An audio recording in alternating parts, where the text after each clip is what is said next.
नमस्कार प्यारे मेरे प्यारे बच्चों। पिछली हम क्लासेस में बहुत अच्छे से इलेक्ट्रॉनिक्स पढ़ रहे हैं। फिज़िक्स में किसी भी स्टूडेंट के कोई भी किसी प्रकार की कोई समस्या नहीं हुई और होनी भी नहीं चाहिए। एक बेहतरीन टीचर की यही पहचान होती है कि अगर हर एक बच्चे के ही समस्या है, डाउट है, तो फिर आप टीचर भी नहीं हो।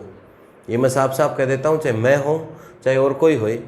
कुछ लोग कह रहे हैं कि ऑनलाइन में वो समस्याएँ हल कर देंगे, ये कर देंगे, वो कर देंगे। अरे भैया, कभी बच्चे पढ़ाए नहीं क्या आप लोगों ने?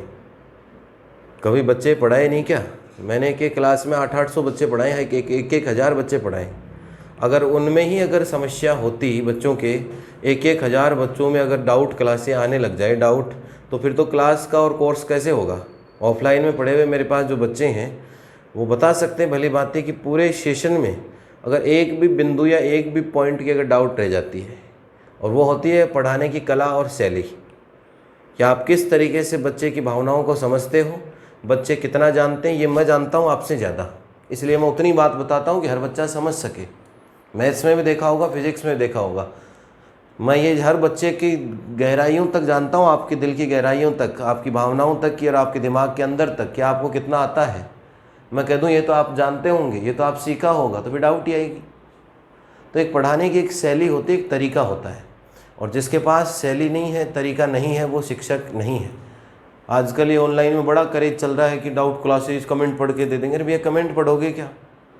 कमेंट पढ़ के डाउट बताएंगे तब तो फिर तो क्लास किस लिए पढ़ाएंगे? इतने सारे बच्चे, कोई कह देगा ये परिभाषा दोबारा बताओ, दोबारा बताओ, कोई कह देगा ये न्यूमेरिकल बताओ, न्यूमेरिकल बताओ।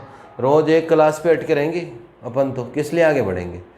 तो पढ़ाने का तरीका ही अपना ऐसा है कि कोई डाउट का कोई काम ही नहीं है। बहुत रेयर केस, फिर भी कोई डाउट रह जाती है तो एक यूनिट के बाद, चैप्टर के बाद एक सेशन, डाउट सेशन भी मैं रखने वाला हूँ, जिसमें कोई भी बच्चे को फिर भी मान लो कोई डाउट रह जाए। देखो 100% नहीं हूँ मैं, फिर भी मान लो बहुत रेयर चांस है कोई डाउट हो। मैथ्स में इतने दिन से पढ़ रहे हो, बहुत कोई रेयर चांस होगी कि किसी को डाउट हो कोई क्वेश्चन की। तो मैथ में ज़्यादा डाउट रहती है। फिजिक्स में इतने डेरिवेशन के मैथमेटिकल टाइप पे चल रहा है, किसी भी स्टेप में ये बता दो मेरे को डाउट है क्या? किसी भी स्टेप में कोई भी, ये इस लाइन से लाइन कैसे आई? हवा में काम नहीं करता मैं बच्चों, बिल्कुल नहीं करता। जितना पढ़ेंगे उतना सॉलिड पढ़ेंगे, मजबूत पढ़ेंगे, जिससे कि मजबूती के साथ, दृढ़ता के साथ हम उसको क्या कर सकें, सॉल्व कर सकें। तो समझ रहे होंगे मेरी भावनाओं को, बहुत भली भांति समझते हो आप फीलिंग्स को, और इतना प्यार जो सब बच्चे दे रहे हैं उसके लिए सबको बहुत बहुत धन्यवाद। ठीक है बच्चों, आप देखिए पिछली क्लासेज में हम पढ़ रहे थे प्राचल या पैरामीटर, किसके? चतुर टर्मिनल के। चतुर टर्मिनल के प्राचल या पैरामीटर, चतुर टर्मिनल के प्राचल या पेरीमीटर। अब प्राचल या पेरीमीटर में दोस्तों हमने 3 प्रकार के प्राचल या पेरीमीटर पढ़े। एक पढ़ा था जेड प्राचल, या जिसको हम कहते हैं जेड पेरीमीटर। एक हम पढ़ के आए थे सेकंड, जिसको हम कहते हैं वाई प्राचल या वाई पेरीमीटर। और थर्ड हमने पढ़ा मेरे बच्चों एच प्राचल, या जिसको हम क्या कहते हैं, एच पेरीमीटर। थर्ड हमने पढ़ा था एच प्राचल, या जिसको हम क्या कहते हैं, एच पेरीमीटर। यही पढ़ के आए अपन। जेड प्राचल या जेड पेरीमीटर, वाई प्राचल या वाई पैरामीटर, एच प्राचल या जिसको हम क्या कहते हैं, एच पेरीमीटर कहते हैं। तीनों पढ़ लिए। मैंने कहा था तीनों के जो लास्ट में जो फॉर्मूले आए थे वो याद रखने की टेक्निक बताई थी। एक में तो V1 और V2 इधर कर लेना, अंदर I1 और I2 लगेगा। एक में I1 I2 आगे, V1 V2 अंदर, और एक के अंदर मिक्स है हाइब्रिड में। फॉर्मूले याद हो जाएंगे। अब हम जो पढ़ने वाले हैं मेरे बच्चों, अब हम जो जिस चीज़ पे आएंगे वो चीज़ होगी इनके बीच में आपस में संबंध, कि Z और Y के बीच में संबंध क्या होगा, Y और H के बीच में रिलेशन क्या होगी, Z और H के बीच में रिलेशन क्या होगी। ये हम पढ़ने वाले हैं, संबंध या रिलेशन। क्या पढ़ने वाले हैं? संबंध या रिलेशन। तो सबसे इम्पोर्टेंट, सबसे बेसिक संबंध या रिलेशन हम शुरू करेंगे, Z और Y के मध्य संबंध। तो 2 तरीके से एग्जाम में सवाल पूछता। अब कैसे पूछेगा देखो, लिखिए, क्वेश्चन लिखिए पहले, और फिर बात करते हैं कि संबंध चीज़ क्या होती है। आज तक आप रट लिया कि इसका इसके मध्य ये संबंध है। अरे भी नहीं, संबंध बहुत ही धांसू चीज़ है ना, बहुत ही फीलिंग वाली चीज़ है संबंध या रिलेशन। तो अब देखना भी कैसे, पहले क्वेश्चन लिखो। देखो ये 3 चीज़ें तो हम पढ़ चुके, जेड पैरामीटर हम पढ़ चुके, वाई पैरामीटर और एच प्राचल या एच पैरामीटर, ये तो पढ़ चुके मेरे दोस्तों। अब हम क्या करने वाले हैं कि जेड और वाई के बीच में क्या निकालना है, संबंध। आज तक संबंध का मतलब नहीं पता चला कि फिजिक्स में और मैथ में संबंध का मतलब क्या होता है, करना क्या होता है उसमें।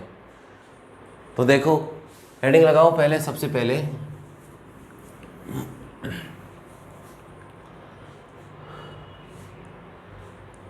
हेडिंग लगाओ बच्चों, जेड प्राचल तथा वाई प्राचल के मध्य संबंध relation between Z and Y parameter, Z प्राचल तथा वाई प्राचल के मध्य संबंध, relation between Z and Y parameter, Z प्राचल एवं वाई प्राचल के मध्य संबंध। जेड और वाई प्राचल या पैरामीटर के बीच में आपको क्या निकालनी है? रिलेशन। ठीक है, संबंध निकालना।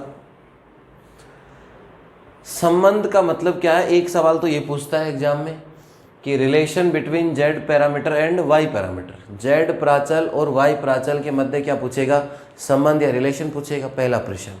दूसरा प्रश्न ये पूछता है कि जेड प्राचल को वाई प्राचल के रूप में व्यक्त कीजिए, जेड प्राचल को वाई प्राचल के रूप में व्यक्त कीजिए। कई बार ये पूछ लेता है कि जेड प्राचल या जेड पैरामीटर को वाई प्राचल के रूप में व्यक्त करना, जेड प्राचल को वाई प्राचल के रूप में व्यक्त करना, वाई प्राचल के रूप में व्यक्त करना,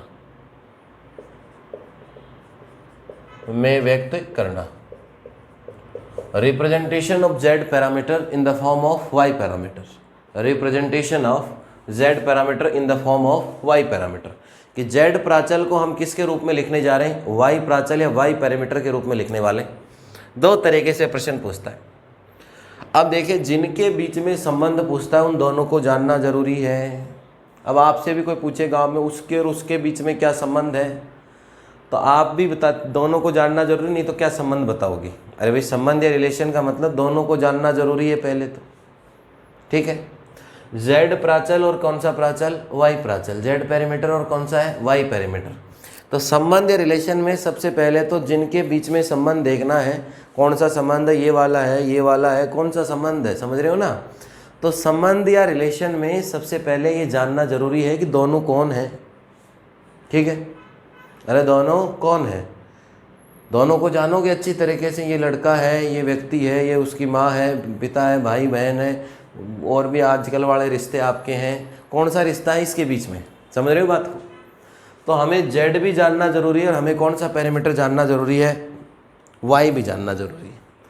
तो देखो, एक बार नोट मत करना, जेड का मतलब है V1 V2 आएगा, यहाँ आएगा Z11 I1 प्लस क्या आएगा? Z12 I2, यहाँ आएगा Z21 I1 प्लस Z22, और ये कितना आएगा? I2। ये तो हो गया जेड। इसके बाद वाई जानना जरूरी है, तो y का मतलब क्या आएगा? I1 और I2 तो यहाँ आएगा आपके पास, और ये आ जाएगा Y11, और ये हो गया V1, Y12, ये क्या हो गया? V2, Y21, और ये क्या हो गया? V1, और Y22, और ये कितना हो गया आपके पास? V2। ये तो हो गया Z। अरे ये तो किसके फॉर्मूले? Z के, और ये किसका फॉर्मूला है? Y का। समझना मेरी बातों को। जिनके बीच में हमेशा गांठ बांध लो, ये जब संबंध का डेरिवेशन मैथ्स में आए, फिजिक्स में आए, केमिस्ट्री में आए, संबंध ऐसे मत रटा करो। संबंध का मतलब पहले तो दोनों को जानना जरूरी है। जान लिए दोनों को, ये दोनों रहे। अब संबंध में देखो, दो तरीके से संबंध निकाला जाता है, फॉर्मूले दो तरीके से बनते हैं कि या तो ये तो जेड है और ये क्या है? वाई। ठीक है, जेड को क्या बनाना है? वाई, या वाई को क्या बनाना है? जेड। मैं देखो, कोई चीज़ है, मान लो कोई ये संबंध है, जेड इज इक्वल टू कितना है? 2y। ये संबंध, इसको या तो ऐसे भी लिख सकते हैं जेड बराबर 2y, या इसी चीज़ को, इस दो को इधर लिया है तो y बराबर कितना हो सकता है? Z/2। कैसे भी लिख सकते हैं। अरे भाई, संबंध या रिलेशन का मतलब इन दोनों चीज़ों को कैसे भी लिख सकते हैं अपन। z बराबर चाहे 2y लिख दो, z बराबर क्या लिख दो प्यारे बच्चों? 2y, या इसी चीज़ को y बराबर क्या लिख सकते हैं? Z/2। मतलब जो z में z से y बना सकते हैं तो y से क्या बना सकते हैं? z। अब संबंध में क्या होता है कि z प्राचल से y बना सकते हैं, y से क्या बना सकते हैं? z। इसका मतलब समझो कि जो z वाला फॉर्मूला है, इस z वाले फॉर्मूले को कैसा बनाना है? y जैसा बनाना है। z वाले फॉर्मूले में क्या आ रहा है? V1 V2 I1 I2 I2 I1। इन दोनों को सोल्व करके ऐसा बनाना है। यही तो संबंध हुआ कि भाई जो तेरा है वो मेरा है, और जो मेरा है वो तेरा है। यही तो मतलब हुआ संबंध या रिलेशन का। जेड से किस में आ सकते हैं, वाई में, वाई से किस में आ सकते हैं, जेड में। मतलब जेड वाला वाई में बदल सकता है, वाई वाला किस में बदल सकता है, जेड में। यही तो संबंध हुआ। देखो ये जेड में था और ये किस में आ गया, वाई में। वाई वाला जेड में, जेड वाला किस में हो सकता है, वाई में। जो तेरा है वो मेरा है और जो मेरा है वो तेरा है, यही संबंध है। अब देखो एक दिन में तो ये होता नहीं है, जो तेरा है वो मेरा है और जो मेरा है वो तेरा है, ये एक दिन में तो हो नहीं सकता। हो सकता है क्या भाई, नहीं हो सकता, टाइम लगेगा। तो हमें टाइम किस चीज़ में लगेगा, यहाँ इसको धीरे धीरे सोल्व करना पड़ेगा, इस वाले जेड वाले को। और सोल्व करते करते इधर से चलते चलते यहाँ गए, फिर इधर से घूम घुमा के यहाँ जाके ऐसे बनेंगे सोल्व करते करते। तो टाइम लगेगा इसमें, स्टेप बाय सोल्व करते करते ऐसा बनेगा। तो हम कह देंगे कि जेड किसके जैसा बन गया, वाई के जैसा। फिर ऐसा भी डेरिवेशन कर सकते हैं कि वाई को किस में बना सकते हैं, जेड में। तो इसके लिए धीरे धीरे सोल्व करना पड़ेगा। तो इसको क्या कहेंगे, इसको क्या कहेंगे, धीरे धीरे मैं तेरे जैसा होने लगा हूँ, यही तो कहेंगे इसको। भाई जेड चला और जेड किसकी ओर चला, वाई की ओर। इसका मतलब क्या कहेंगे इसको, कि धीरे धीरे मैं तेरे जैसा होने लगा हूँ। और लास्ट में क्या हो जाएगा, जो तेरा है वो मेरा है और जो मेरा है वो तेरा है। यही संबंध की कहानी है। आई कि नहीं बात समझ में सबको, कि भाई धीरे धीरे स्टेप वाइज सोल्व करेंगे इसको और ये करेंगे। तो क्या हुआ कि धीरे धीरे मैं तेरा होने लगा हूँ, और जब तेरा हो गया तो फिर क्या होगा, जो मेरा है वो तेरा है और जो तेरा है वो मेरा है। समझ में आई रिलेशन। तो अब ऐसे होगा संबंध या रिलेशन में। तो हम लेके चलेंगे किसको दोस्तों, जेड को, और सोल्व करते करते क्या ला देंगे, वाई। समझ गए मेरी बात को। तो संबंध या रिलेशन का मतलब इससे इसमें ये बना सकते हैं या इस वाले से इसको बना सकते हैं। ठीक है, बनाने में कैलकुलेशन करनी पड़ेगी। तो क्या करना होगा, कैलकुलेशन को क्या कहते हैं, कि मैं धीरे धीरे तेरे जैसा होने लगा हूँ। कि भाई धीरे धीरे मैं कोशिश करता करता स्टेप वाइज तेरे जैसा हो गया। अब देखो बोर्ड पे सोल्व करते हैं इसको।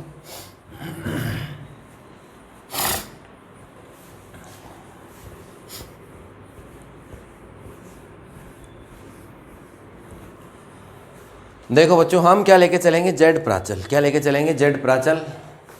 तो देखो जेड प्राचल समीकरणों से, by Z parameter equation, Z प्राचल समीकरणों से। बताइए मुझे कि मज़ा आ रहा नहीं आ रहा पढ़ने का। संबंध या रिलेशन का जो खोप आज तक रट रहे थे उसका मतलब समझे नहीं समझे, कि भाई एक को लेके चलो सोल्व करते करते दूसरे जैसा बना दो।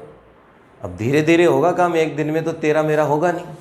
तो धीरे धीरे मैं तेरे जैसा होने लगा हूँ, और जैसे ही हो गया जो तेरा है वो मेरा है और जो मेरा है वो तेरा है, कहानी खत्म। अब यहाँ से देखिए क्या बनेगा दोस्तों, equation of Z parameter, equation of Z parameter. V1 is equal to कितना होगा, Z11, ये होगा I1, Z12 और ये कितना होगा I2।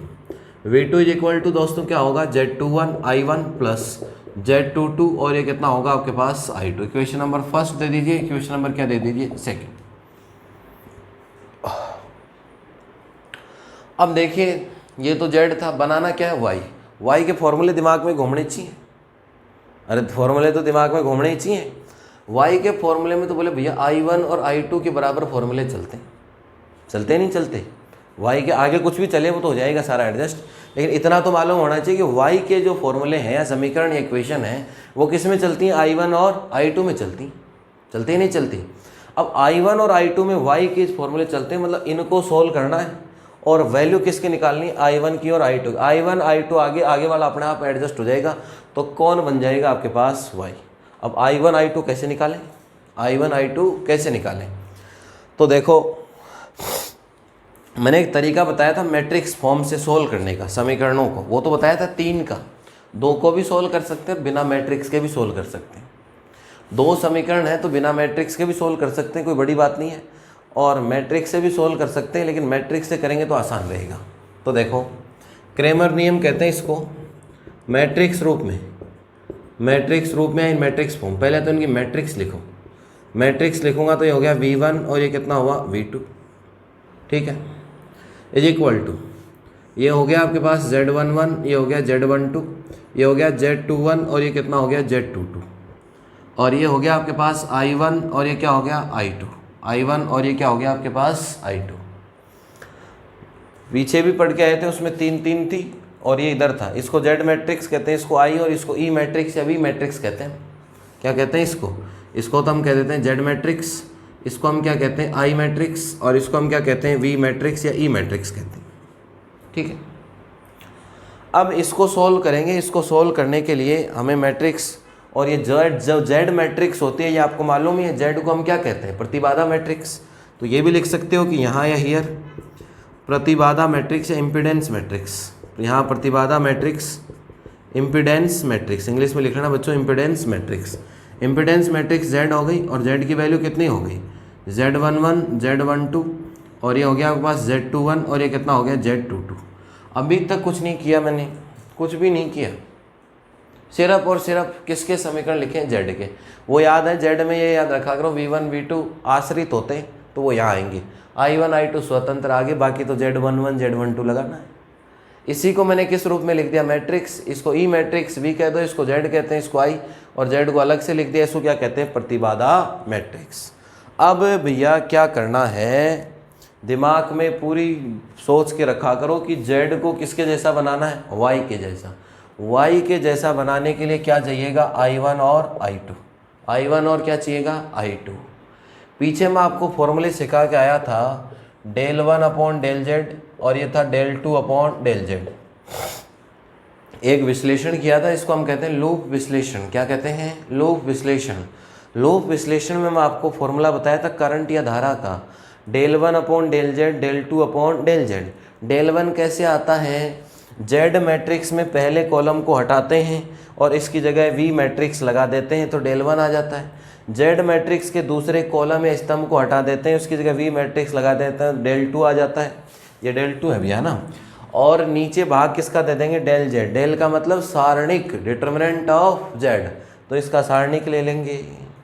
समझ में आ रही है मेरी बात क्या कह रहा हूँ, देखो तो देखो इसी काम को सोल्व करेंगे अपन ऐसे ही। भाई देखो जेड लेके चल रहा हूँ, जेड से क्या बनाना है वाई बनाना है, जेड से क्या बनाना है दोस्तों वाई बनाना है। बहुत बेहतरीन तरीका है ये समझने का, जेड से क्या बनाना आपको वाई। अब जेड से मैं वाई कैसे बनाऊंगा, वाई के अंदर आता है दिमाग में फिट होना चाहिए पहले से कि I1 और I2, अरे I1 और I2 आएंगे आपके पास। I1 I2 लाने का तरीका तो हम पहले पढ़ चुके लूप विश्लेषण में। तो वहाँ से देखिए, एक तो क्या निकालूंगा मैं del z, del z का मतलब डिटर्मिनेंट ऑफ z या सारणिक ऑफ z। del z यही होता है बेटा, ये सारणिक हो गया, ये हो गया Z11 Z12, ये हो गया Z21 और ये हो गया Z22। सोल्व करना चाहो तो कर लो, ये इससे गुणा होगा तो ये हो गया Z11 Z22 माइनस ये हो गया Z12 और ये Z21। ये वैल्यू तो याद ही कर लो, del z बराबर ये होगा। याद क्या करनी है, एक दो बार करोगे तो अपने आप ही दिमाग में रहेगी, क्योंकि इसका बहुत जगह काम, ये कई जगह लिखा हुआ मिलेगा आगे, अभी तो शुरू हुआ है काम, कई जगह लिखा हुआ मिलेगा ऐसा, और उसकी जगह तुरंत मैं ये लिख दूंगा तो ये 4 बार जेड लिखना नहीं पड़ेगा। ये लो सारणिक जेड है, ये मालूम है हमें भैया क्या है, जेड का सारणिक या डिटर्मिनेंट ऑफ जेड है। तो ये तो आ गया जेड का सारणिक। इसको दे दो इक्वेशन नंबर सेकंड, दे दिया, इसको दे दो इक्वेशन नंबर थर्ड। ठीक है, अब ये किसकी ज़रूरत है, धारा या करंट का फॉर्मूला याद होना चाहिए सबके। del1 अपॉन क्या होता है del z, I1 का फॉर्मूला होता है। अब del1 कैसे निकालें, क्या निकालें del1। तो अब या नाउ, अब या नाउ जेड मैट्रिक्स, अब या नाउ जेड मैट्रिक्स में क्या करते हैं बच्चों, पहला कॉलम की जगह ई मैट्रिक्स या ये वी मैट्रिक्स है, इसको लगाते हैं और सोल्व कर लेंगे, del1 आ जाएगा। तो जेड मैट्रिक्स के प्रथम स्तंभ को वी मैट्रिक्स से प्रतिस्थापित कर, वी मैट्रिक्स से प्रतिस्थापित कर, वी मैट्रिक्स से प्रतिस्थापित कर सारणिक लेने पर, प्रतिस्थापित कर सारणिक लेने पर, प्रतिस्थापित कर सारणिक लेने पर जेड मैट्रिक्स के प्रथम स्तंभ को, एक शब्द और लिख लेना, प्रथम स्तंभ या फर्स्ट कॉलम, जेड मैट्रिक्स के प्रथम स्तंभ को वी मैट्रिक्स से प्रतिस्थापित कर सारणिक लेने पर, replacing first column of Z matrix, replacing first column of Z matrix by V matrix, and taking its determinant, replacing first column of Z matrix by V matrix and taking its determinant। उसी को हम क्या कहते हैं, del one कहते हैं। क्या कहते हैं दोस्तों, डेल वन। डेल वन में क्या होगा मेरे प्यारे बच्चों, ये रही Z मैट्रिक्स, Z11 Z2 की जगह हटा दो, क्या आएगा, V1 और V2। तो यह आ गया मेरे बच्चों V1 बट और कितना आ गया V2। इधर वाला तो ऐसा का ऐसा ही लिखना पड़ेगा, Z12 और ये कितना हो गया Z21। देखो जिस बच्चे ने सारी क्लासें अटेंड की है पीछे की, उसने तो बहुत सारे न्यूमेरिकल कराए हैं मैंने, इन पे आधारित याद होंगे आपके, नीचे लिख के बता दो भैया, जिन्होंने नहीं पढ़ पाए पीछे उनको बता दो कि बहुत सारी चीज़ें इस पे कितने सारे न्यूमेरिकल कराए हैं मैंने।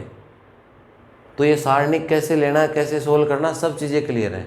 फिर कह रहा हूँ डेली रूटीन के साथ पढ़ना शुरू कर दो। पीछे की क्लास कोई किसी की छूट रही हो तो नोट्स बना लो बच्चों, एक बार हाथ से चाबी निकल जाएगी तो फिर निकली रहेगी वो चीज़। आपका कोर्स जा रहा वहाँ आप ऐसे कर रहे हो, ऐसे कर रहे हो, ऐसे कर रहे हो, वही बिल्ली कुत्ते वाली लड़ाई चलनी है। फिर बिल्ली आगे कुत्ता पीछे, बिल्ली उधर दीवार के गेट के और कुत्ता बाहर गेट के, बिल्ली अंदर की तरफ कुत्ता बाहर से जाओ, लेकिन बिल्ली नहीं मिल रही क्योंकि गेट में दिख तो रहा है कि ये सिलेबस है, इधर बिल्ली इधर कुत्ता।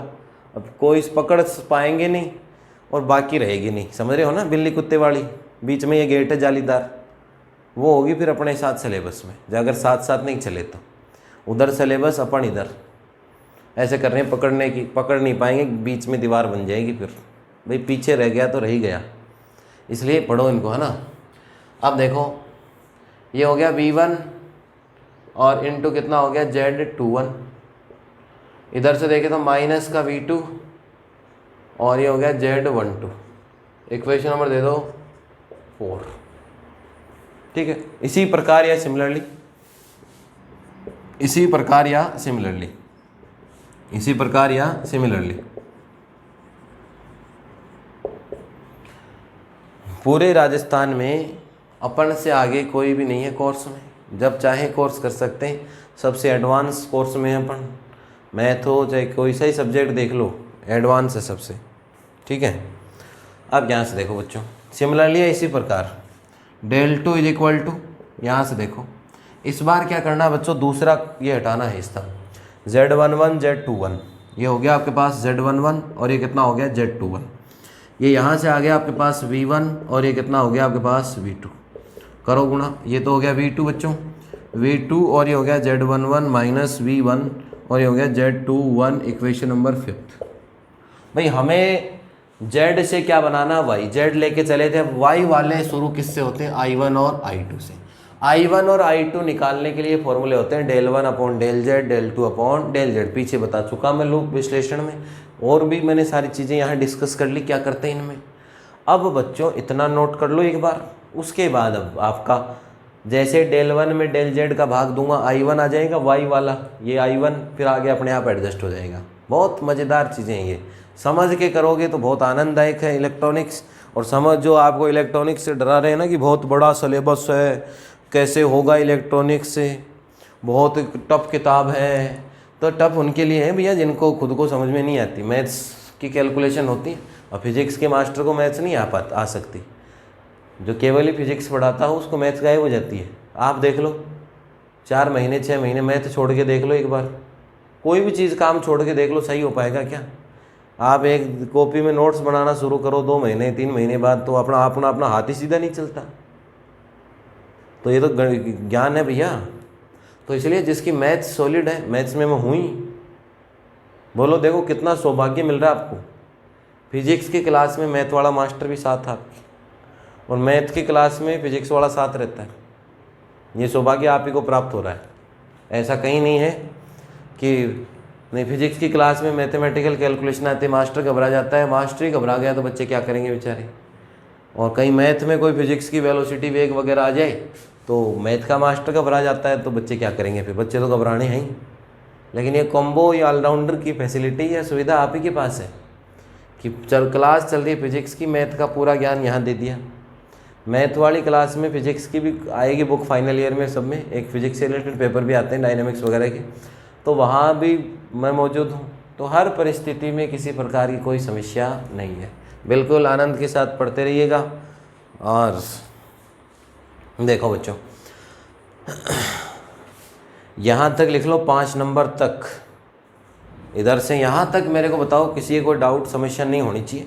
वैसे तो डाउट का अपने कोई काम ही नहीं है क्लास में, भाई एक दिन डाउट रह जाए, 2 दिन रह जाए, फिर डाउट रहेगी तो मैं कैसे सॉल्यूशन कर पाऊँगा इतने बच्चों का? असंभव कार्य है मेरे पास। डाउट का कैसे सोल्व कर पाएंगे अपन? इतने ऑफलाइन में तो इतने बच्चे पढ़ाते हैं, हज़ार अगर 5 बच्चे भी क्लास में डाउट पूछ लें तो क्लास तो पूरी हो गई। एक बच्चे की 10-10 मिनट दें तो डाउट का कोई काम ही नहीं रहता। काम ही ऐसा करें कि कोई कमी ना निकाल सके, उसे कहते हैं काम करना। ऐसे तो हर कोई लेके खड़ा हो जाए मार कर और शुरू कर दिया कार्यक्रम। रोज़ कह रहे हैं डाउट आएगी तो ये कर लेंगे डाउट। अरे भैया डाउट का काम ही क्या है? चीज़ें ही सारी बता दो बच्चों को। ऑनलाइन में रिवाइज़ करने का कोई झंझट नहीं है। दोबारा रोक के चाहे जितनी बार सुन लो बच्चा कि गुरुजी एक बार दोबारा बताओ, दोबारा सुन लो, इसमें क्या है? ये तो और सिलेबस जल्दी और होगा इसमें तो।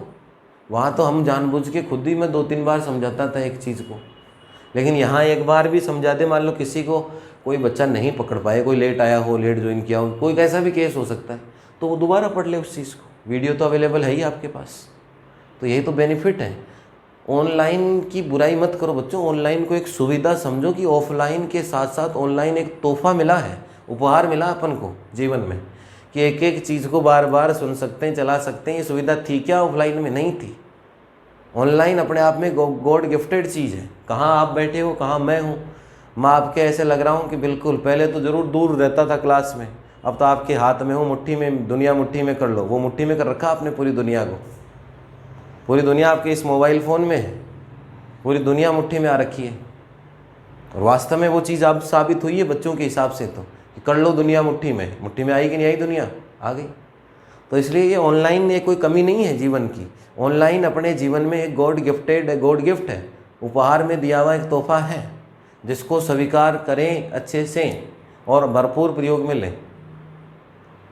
लोग इसकी कमियां ढूंढने में लगे पड़े, बहुत बेकार सिस्टम है, वो पहले वाले से आदत नहीं पड़ रही हमको, तो क्या नहीं हो रहा? अरे भैया घर बैठे हो, कोई खर्चा नहीं लग रहा, कुछ नहीं हो रहा, घर बैठे बिना कोई पैसे के सारा काम हो रहा है। ये लो कर लो दुनिया मुट्ठी में।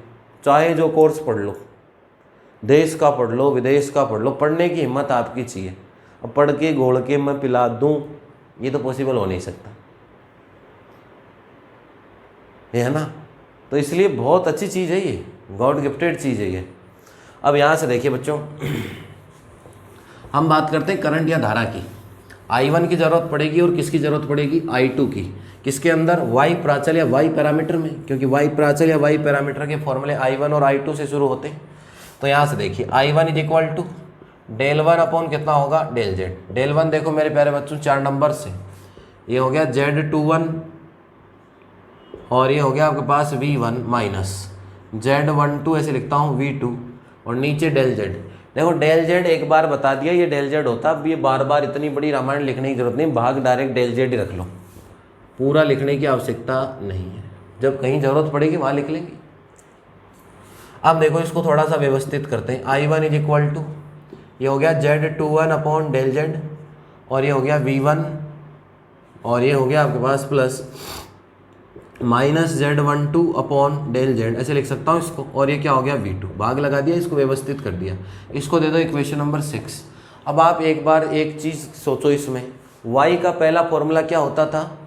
I1 कुछ यहाँ लिखा रहता है जिसको कहते हैं y11, तो ये किसकी वैल्यू आ गई? y11 की। फिर क्या आता था? V1, ये आ गया y12, और ये क्या आ गया? V2। बना कि नहीं बना? z किसके जैसा बन गया? y के जैसा। अरे बना कि नहीं बना? बन गया। तो जो मेरा है वो तेरा है, जो तेरा है वो मेरा है। अब मैं तेरे जैसा होने चला हूँ, तो ये किसके जैसा हो गया? z किसके जैसा हो गया बच्चों? y के जैसा हो गया। अभी तक तो एक ही समीकरण आया, दूसरे से और ज़्यादा दिखाते हैं आपको। ये क्या है आपके पास? तथा या एंड, दूसरी धारा निकालते हैं I2 देखो बच्चों, I2 का फॉर्मूला क्या होगा? डेल 2 अपॉन कितना होगा? Del Z। डेल का मतलब डिटर्मिनेंट या सारणिक, इक्वल टू देखो कितना है? Z11 V2, थोड़ा सिस्टम से लिख रहा हूँ, माइनस Z21, और ये कितना हो गया आपके पास? V1 बटे क्या है? Del Z। डेल Z ही रख दो, इतना बड़ा लिखने की आवश्यकता नहीं है। तो सही डेल Z अपन सोल्व कर रखा है, ऐसे नहीं कह सकते कि भाई डेल Z नहीं है हमारे पास, बस लिखे नहीं वो अलग चीज़ है। I2 इज इक्वल टू, पहले V1 लिख देता हूँ, तो हो गया माइनस का Z21 अपॉन डेल Z, और इसको लिख दिया पहले V1 plus Z11 upon del Z और ये क्या हो गया आपके पास V2, इक्वेशन नंबर 7। अब बोलो ये दोनों फॉर्मूले I1 और I2 आगे लेके क्या चले थे, V1 और V2। V1 और V2 किसके लेके चले थे, Z के। I1 I2, देखो I1 V1 V2, I2 V1 V2, आया कि नहीं आया, Y जैसा आ गया।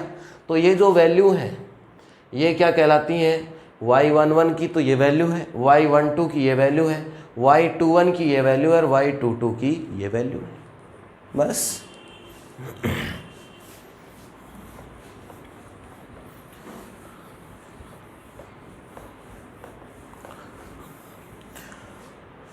अब देखो Y वाले होते क्या है, Y प्राचल या Y पैरामीटर, Y प्राचल समीकरण यही तो होते हैं। I1 और क्या नहीं, वो I1 और I2, यहाँ होता है Y11 V1, ये होता है Y12 और कितना होता है V2, Y21 और ये होगा V1 और Y22 और ये कितना होता है V2, इक्वेशन नंबर 8 और इक्वेशन नंबर क्या हो गया 9। समीकरण 6, 7, 8, 9, 6 और 8 की तुलना कर लो। समीकरण 6 और 8 से तुलना, 6 और 8 एक तो इनकी तुलना, तथा एक कर लो 7 की और 9 की, तो 7 तथा 9 की तुलना करने पर, कंपेयरिंग इक्वेशंस, तुलना करने पर इन इक्वेशन को कंपेयर करो, तुलना करो इनकी। 6 की तो 8 से करो, देखो ये तो ऐसा ही है, और इसकी इससे कर लो तो वैल्यू आ जाएगी आपका। मैट्रिक्स रूप में लिख देता हूँ, मैट्रिक्स रूप, ये हो गया Y11, Y12, Y21 और ये हो गया आपके पास Y22, यही हुआ मेरे बच्चों। अब यहाँ से देखो Y11 ऐसा कैसा, ये रहा फॉर्मूला, Y11 की जगह कितना है, Z21 अपॉन डेल Z, तो ये हो गया Z21 अपॉन डेल Z। बोलो Y12 ये रहा माइनस का Z12 upon del Z upon कितना हो गया डेल Z। इस वाले की तुलना इसकी तुलना इससे करनी है, तो यहाँ से देखो minus Z21 upon del Z, minus का Z21 अपॉन डेल Z, और इस वाले की वैल्यू यहाँ से आ जाएगी आपके पास, Z11 अपॉन कितना हो गया डेल Z। अब बोलो y किसके जैसा बन गया, z, चाहे ये y लिख लो चाहे क्या लिख लो z, यही संबंध होता है। y को किस में बदल गया, z में, या उल्टा देखें तो z किस में दिख रहा है, y में, तो ये संबंध है z का y में। नीचे एक लाइन लिख देना, y तथा z प्राचल में यही संबंध है। This a relation between z parameter and y parameter, this is relation between z parameter and y parameter. अरे y किसके जैसा दिख गया, z, z किसके जैसा दिख गया, y, कहानी खत्म। कर लीजिए नोट, 7, 8, 9 और इसको दे दो 10, इतना नोट करो 10 तक, फिर बोलो।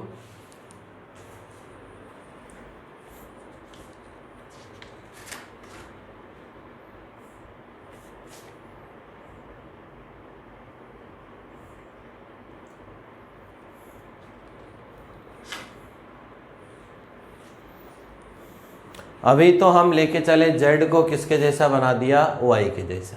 भाई संबंध में एक को तो बदलना पड़ता है, होता है ना रिलेशन में, कि या तो भाई तुम मेरे जैसे बनो या मैं तुम्हारे जैसा बनूं, तब हम दोनों की काम चल पाएगा। ऐसा ही तो होता है। आप भी पढ़ने आते हो तो या तो आप मेरे तरीके से पढ़ो या फिर आपके तरीके से मैं पढ़ाऊँ, दोनों में से एक काम होता है, तभी तो। भाई कुछ बच्चे कहते हैं हाँ भी गुरुजी जैसे चलेंगे वैसे चलते हैं। एक तो ये मेरे को चूज करने का एक तरीका। दूसरा तरीका ये होता है कि भाई हम जो चाह रहे हैं वही गुरुजी हैं, या हम जो चाह रहे हैं उसी हिसाब से गुरुजी पढ़ा रहे हैं। दो टाइप के हैं ना बच्चे भी रिलेशन, उधर से उधर या उधर से इधर। एक तो मैं जो पढ़ा रहा हूँ वो वैसा ही सब बन जाओ कि उसी हिसाब से पढ़ना, एक तरीका। दूसरा ये रहेंगे कुछ कह देते हैं गुरुजी ऐसे चलो, तो वैसे चल लेते हैं अपन, तो वो मैं आपकी तरफ से बन गया, तो मैं आपका बन गया, आप मेरी बन गई। यहाँ रिलेशन ये जेड से किस में हुआ, वाई में। ऐसे ही वाई वाले को भी जेड में बदल सकते हैं, बदल के दिखा देंगे अपन, लेकिन एक को तो बदलना पड़ता है, दोनों तो नहीं बदलते एक साथ। या तो भाई देख तू मेरे जैसा बन जा, या मैं तेरे जैसा बन जाऊँ, या बन गई, बन गया, बन गई, कुछ भी हो सकता है ना। तो इस प्रकार से अब देखो, तो ये हो गया संबंध या रिलेशन जेड प्राचल किस रूप में हो गया। एग्जाम में कई बार पूछ लेता है, जेड प्राचल को वाई प्राचल के रूप में व्यक्त कीजिए, तो जेड लेके चलो और किसके जैसा बना दो, y के जैसे ही तो बन गए, i1 i2 आ गए y वाले, और ये हो गया v1 v2 v1 और v2।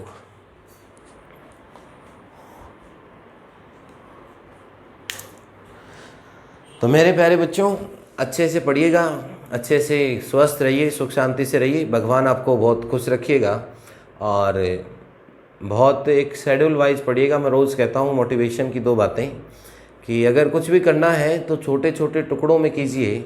एक साथ भारी पत्थर नहीं उठ सकता, लेकिन छोटे छोटे टुकड़ों में भी अपन पूरा पहाड़ ला सकते हैं।